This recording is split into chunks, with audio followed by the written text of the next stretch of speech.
Hey guys, so we're doing some more beets. We're going to we are going to ferment some beets. I've never fermented beets before, so I thought I'd do a couple small vessels, small mason jars of the beets. But what I'm finding when I'm going through looking at recipes is that about half the people peel the beet and half the people don't. But nobody really gives a reason why. There's even a couple people that cook the beets, which is sacrilege in fermentation worlds. So I think they were wannabe fermenters, trying to be cool. So I think what I'm going to do is take like these that are older, that have kind of the beet that's changing at the top, and I'm going to peel those. And then these that are just prettier and have a nice smooth skin without very much change at the top, I'm not going to peel. So I'm going to try to figure it out. I'm going to have to weigh it. Alright, I'm going to grab a scale, weigh it out a little bit, and then we're going to get to peeling. I might have to go out in the garden and get some more beets, but that's fine with me. Alright, so these are about 12 ounces per pile, and I'm going to just use a quart container, pint container, excuse me. These usually hold approximately a pound.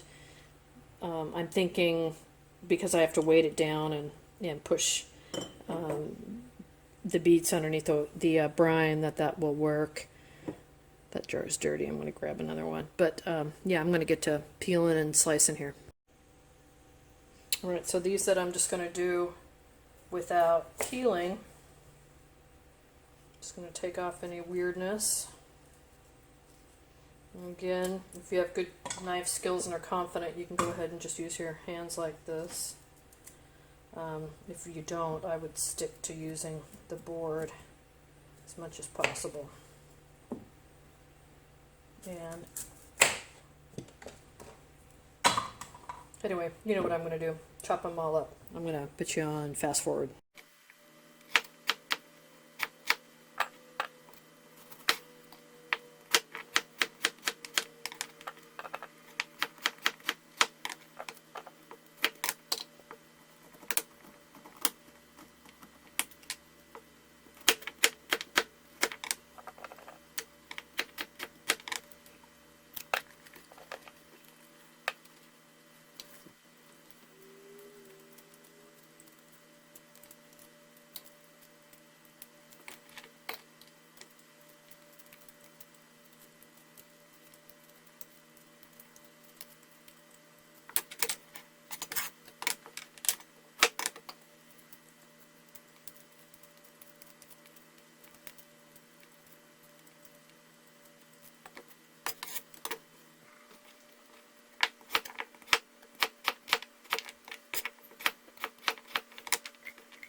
Alright, you guys, so what I've done here is filled the jars up as much as I could with beets, and then I filled them up with water to a level that I like.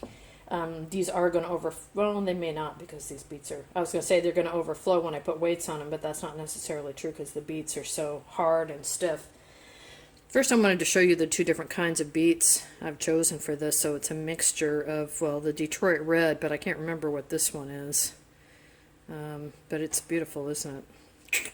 So what I've done is I figured out how much each one of these jars weighs. Of course, one's a wide mouth, one's a regular mouth. And then I tared that weight out of the beet and the water weight on my scale here. So I figured out that this is about 487 grams of beets and water. This is about 423 grams of beets and water. So now I'm going to do a 2% brine, and I'm going to do 2% of those numbers, 487 or 423, so I get just under 10 grams of salt for this, and 8.5 grams of salt for this one. Some people will say things like, oh, just put a teaspoon in. I don't like that. I'd rather be more exact. So now what I'm going to do is measure out the salt, and I'll pour the water off. We'll do this one first, so I'll pour this water off into here. I'll measure out that 2% brine salt. We'll mix it up in here and then pour it back in the jar. Alright, you guys, so we're over here at the Hoosier. I have some sauerkraut going. Look how bubbly that is. It's a beautiful thing. Got a jelly jar in there. It's all the bubbles. Alright, so I have an old Fiesta-ware container, a 1-cup container on top, holding down the oak leaf, which is just sitting on top of the beets and holding them under. And then I just have an Asian teacup here, oops, so you can see it. This fits down. I have another one of these, but it didn't fit into the mouth because this is a regular mouth, this is a wide mouth. So we'll see if this works. Again, this is the first time I've ever done beets, so we'll keep you posted and see how it goes. So fingers crossed.